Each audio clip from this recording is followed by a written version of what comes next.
So, eto na nga ang pamilihan ng baklaran. Kakarating pa lang namin ngayon at ginabi na nga kami sa aming paglalakad gaya ng sinabi ko kanina sa unang video ko na marami kaming aktibidades na gagawin sa buong araw. Kaya ginabi kami sa pagpipili at pamimili ng aking pampasalubong. But it's okay. Kisa naman hindi kami matuloy, di ba? Thankful pa din ako kasi sinamahan naman ako ng aking amigas nga. At eto nga, naghapit pa mi kadali dinhi kay namalit pa siya og chinilas. Paano ba naman kasi? Ang layo-layo namin nilakad mandalong to Baclaran. Nag-MRT kami, nag-jeep, nag-bus, I mean nag-minibus, tapos nag-tricycle, tapos nag-jeep naman ulit. Tapos naka-heels man pud siya.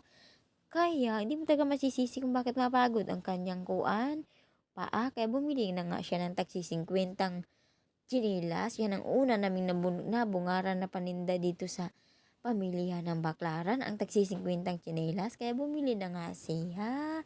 Kasi hindi ka naman magsisisi. 50 ba lang naman na tsinelas ay magsisisi ka pa ba niyan? Aba, iwan ko na lang sa'yo. Ito pa nga.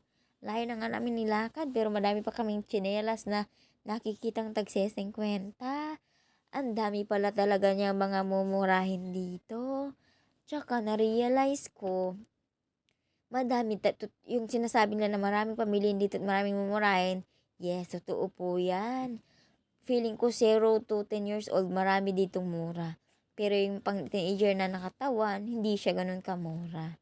Which is understanding naman kasi ay pangbata naman kasi yung ganong presyo. Tapos maliit na tela lang, ganon. So, ayun nga, na-realize ko, mas marami pa din palang, mas mura kung bibili ka sa mga gantong mga bilihan, kailangan mo pala talagang maglakad ng napakalayo at hindi mo nabibili agad sa isang nabungaran mo. Kasi meron pa palang mas mura dyan sa unang kita mo. Hindi agad susunggab ka sa tag 250 o meron pa pala diyang tag 100 na ganyang ano din. Basta masipag ka lang talaga maglakad.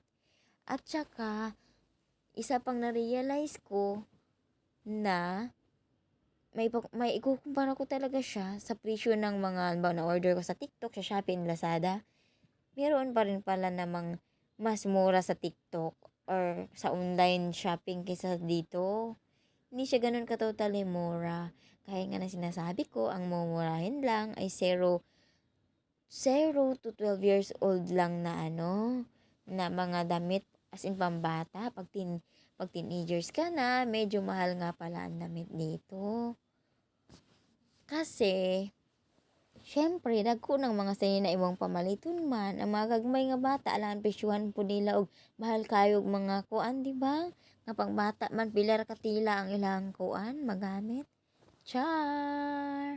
At may nakita nga ako ng bibi na naman. Bibi pala na parang kuan ba? Headband ba na uso ngayon na parang cutie na nag-iisang bibi na gumagalaw. O ayun. Tsaka ang dami pala talagang tsinelas dito. Na tagsi 50. Pero syempre, alam mo naman, pag mura lang, hindi talaga guaranteed na pang matagalan. Kasi nga ay mura lang. So, ano aasahan mo? Halimbawa, nabili mo na tag 100 na na mga charger.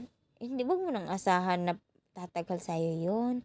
Kasi ang kadalasan din naman talaga na mura ay mabilis masira. Maliban na syempre sa mga damit-damit. Mga shorts, yung pang kuan natin. Pang ganon. Kasi medyo matagal-tagal talaga yon. At may nabili nga rin pala akong,